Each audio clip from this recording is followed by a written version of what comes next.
Thank you all so much. Yeah. Again, feel free to get comfortable, stretch a bit. And I'm going to offer some Dharma reflections.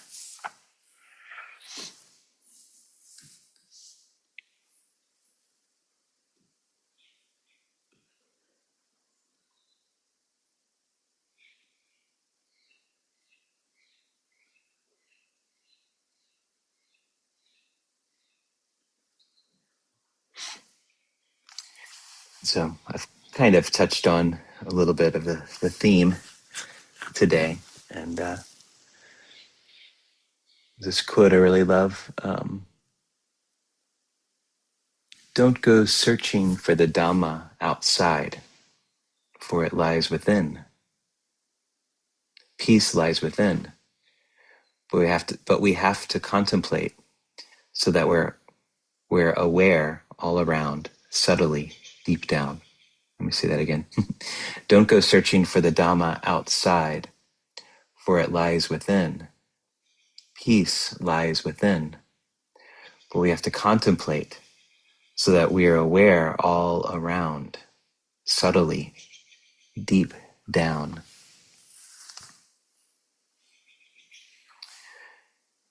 And this quote comes from someone named Upasika Kee, who I'll talk about a bit later.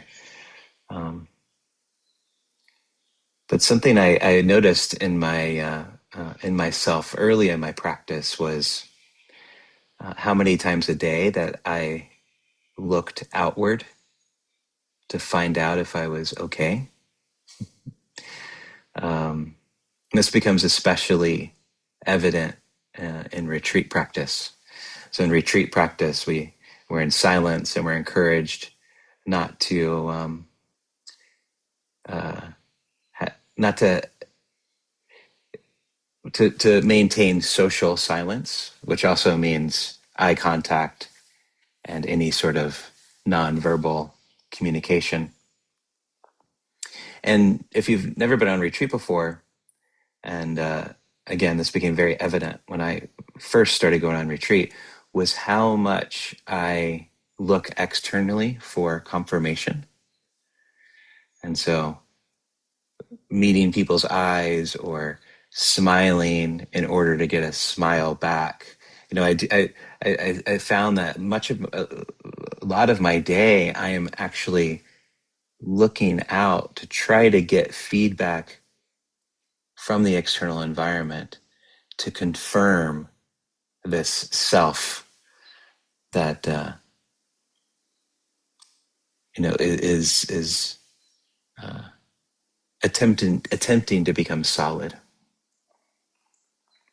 And so how I started to notice this is I would look at people and they wouldn't look at me, or I would smile at somebody and they wouldn't smile back, or all of these various things. I wasn't getting the feedback that I was used to getting in the social world, and I noticed how that affected me. You know, I thought that nobody on the retreat liked me, or all of these various things were going through my mind, and then it eventually dawned on me that this was all made up. But it also is a broader reflection of again how much I do this in everyday life. And so it's even in small things. You know, we send a text and then we watch the phone, and we have this kind of timeline unspoken. And if this person doesn't answer within this particular timeline, then there's something wrong. You know, we kind of make up these narratives and these stories about this person. Or we're talking with somebody and their face shifts in mid conversation, and we start to analyze like what's going on here. It becomes about me and something that I'm doing, and that the feedback I'm getting isn't confirming how I think it should be, how I feel it should be confirming what we're talking about.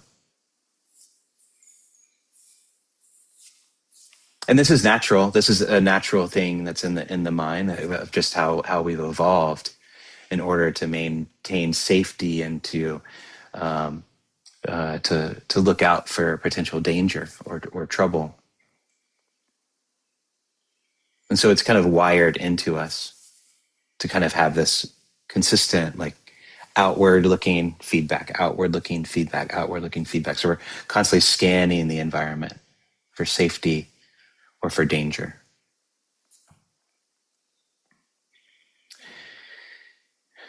And something else I noticed, finishing a task, I want to be affirmed that I finished that task. So, for instance, on retreat, I'm cutting vegetables and then I get finished looking for, oh, that looks great, good job. And I wasn't getting that. And so there's this, again, this constant scan. We say something in a meeting or we share something in a group, and there's this kind of little antenna that goes up, waiting to find out, how that landed with people, or before we even go into how it landed with me or ourselves. And so there's this habit of the mind that travels outward to find some place to land. Yeah, it's always looking for confirmation. And this isn't, again, it's not bad. This is a pattern for us to examine, to look at. This quote that I read at the beginning was from again, Upasika Kee, who Upasika is kind of like a title. You can take as a layperson, Upasika vows. It's almost like being a lay monastic in a sense. It's a way for lay people to take vows and to commit their lives to the practice, but still stay as a layperson. So Upasika, Upasika Kee Nanayon.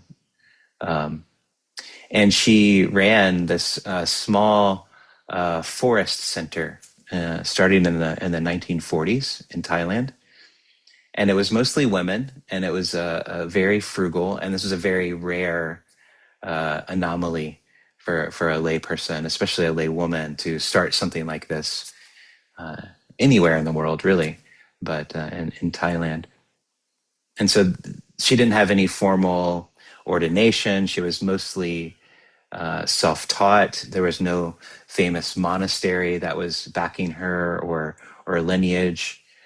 And she just read the Pali Canon, the Buddhist teaching, and she was incredibly honest with herself. She went through a pretty difficult time in her life, and she eventually became one of the most respected teachers in all of Thailand within her lifetime. And Thanissaro Bhikkhu has translated some of her talks into English. And there's two books. One's called Unentangled Knowing, and the other one is called Pure and Simple. And I'd highly recommend those books. She's pretty hardcore in her language. She doesn't pull punches. She's very straightforward, but there's a lot of compassion behind her words. And one of her lines has been incredibly influential on my practice, and that is this line when she's describing meditation: an inward staying, an unentangled knowing. All outward going knowing is cast aside. So an inward staying, an unentangled knowing, all outward going knowing is cast aside. So the idea here is that, this, when we go outward, we get tangled up in all kinds of views and beliefs and things. And by staying inward, by coming back to what we can call the knowing nature, then all of these tangles become untangled. So it's unentangled knowing. And it can be nice to even kind of say those words. I've used these words in contemplation, in meditation. It's just, inward staying. For me, I put my hand on my heart. I'm connecting with something. Yeah. And we often do this in metta. But there's this inward staying that's felt when we do that. Yeah, an inward staying. Unentangled. Knowing.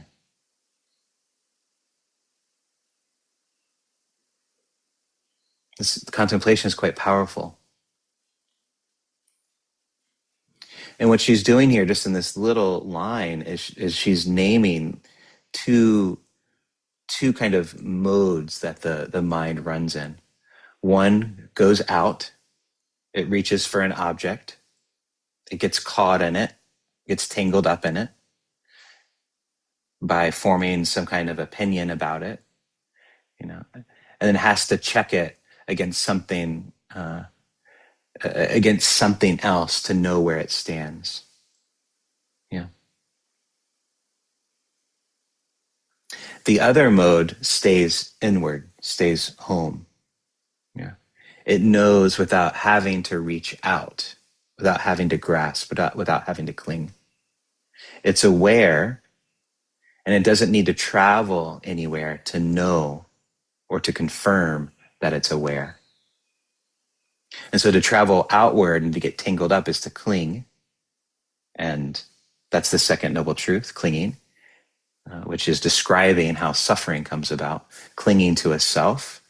And this clinging to a self is what's described here in this, what I was describing about being on retreat, constantly reaching out to find some confirmation of a self. And what happens is we always have to reach out. We always have to keep doing that. We always have to confirm ourselves. It never stops. It just goes and goes and goes and goes until we stop the cycle.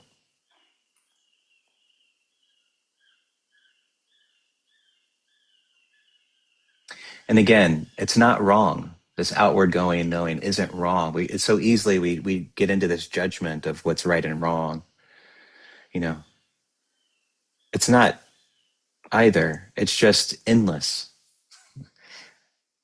We can spend a whole entire lifetime, and many people do, doing that.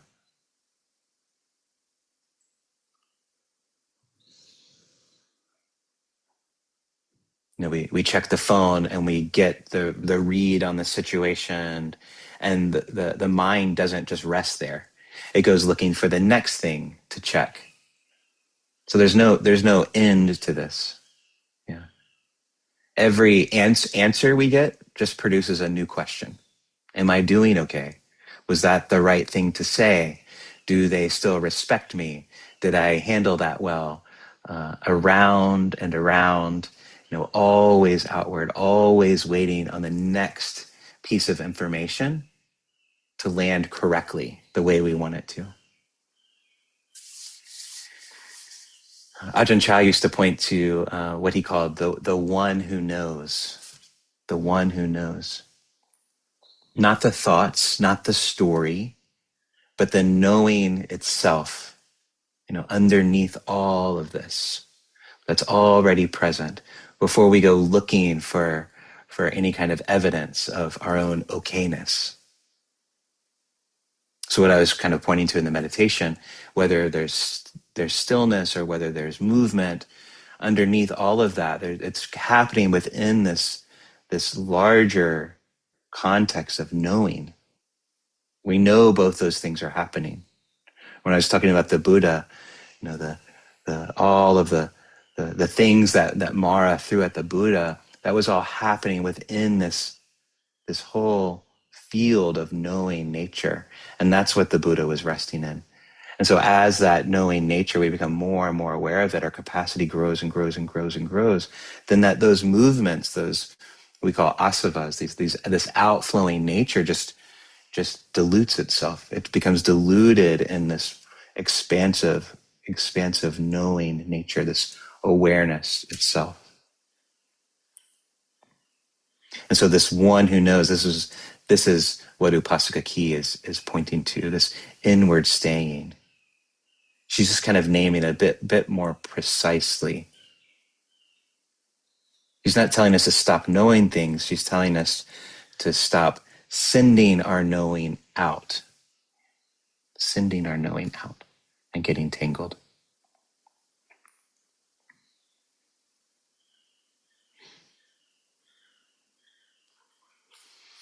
So if we just try, like even just for one breath, if you just experiment with this, you don't have to do it now, but if you just ask yourself simply, like, how am I doing?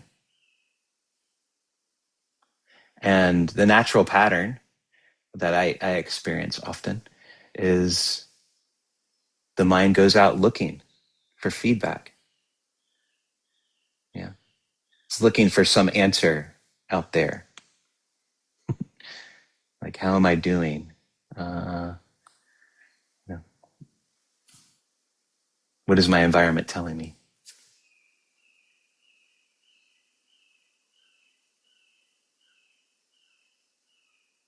And then you can ask yourself, if you're sitting, what already knows that I'm sitting here? How do I know that I'm sitting here? What already knows? And there's just a completely different flavor, different tone to that question. It doesn't require going anywhere. It's already asking, and it's already answered in the asking itself. That's what inward staying is. It's like, what's here? What knows?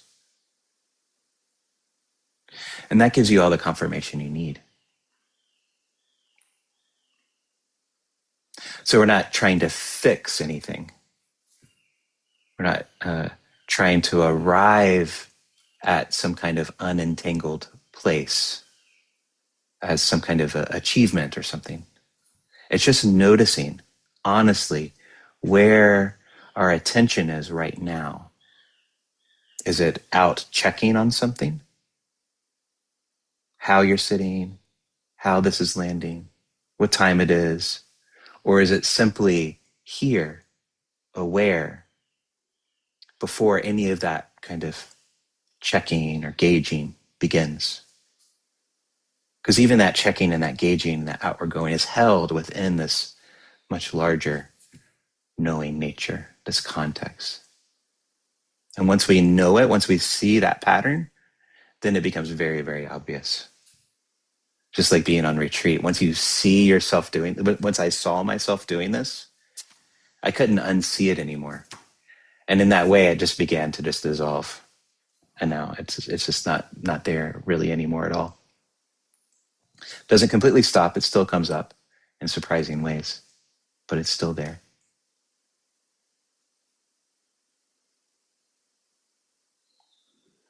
And so the noticing, this knowing, this itself is the inward staying. And we don't have to catch ourselves doing it wrong because you can't do it wrong. You just have to notice which direction the mind is traveling. Is it going out or is it staying here? And this is where the truth is. This is where the Dharma is. It's right here. Yeah.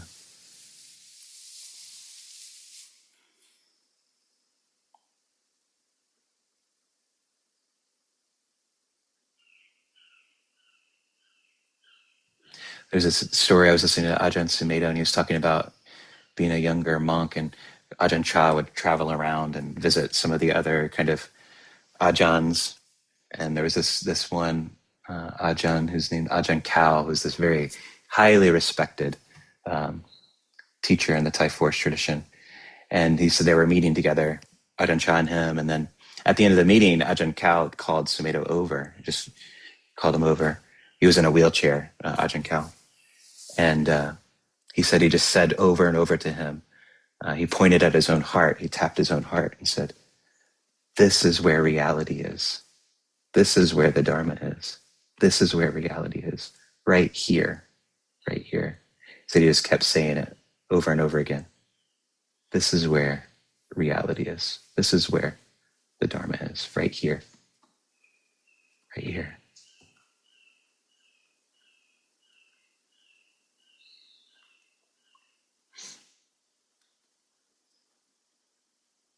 And so we can just begin to notice this. Just notice when that antenna goes up. You know, and just see if you can, you don't even have to do anything about it. You just notice, start to notice this constant scanning for confirmation. Yeah. And then you notice that you just come back to this heart. Yeah, because this is where the Dharma is. This is where reality is. Yeah. Oh, it's already one after. Sorry about that. So just gratitude to Upasika Kee for this really precise, pithy teaching, and for her relentless devotion to knowing and staying. And much gratitude to all of you for being here this morning. It's so wonderful to sit and chant and reflect with you. And just pausing for a moment. And may we learn to stay. May we learn to trust in our own nature. May we learn to trust this heart, this knowing heart.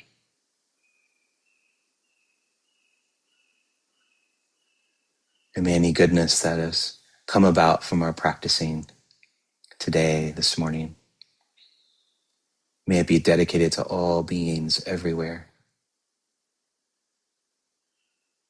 especially those suffering. May all beings everywhere be free from suffering and the conditions of suffering.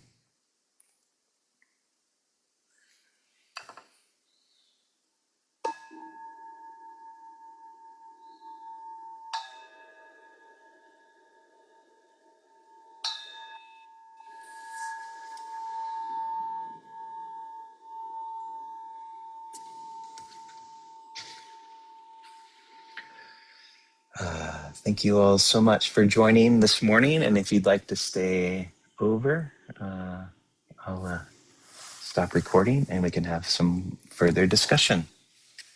Have a wonderful week. And really enjoyed being with you today.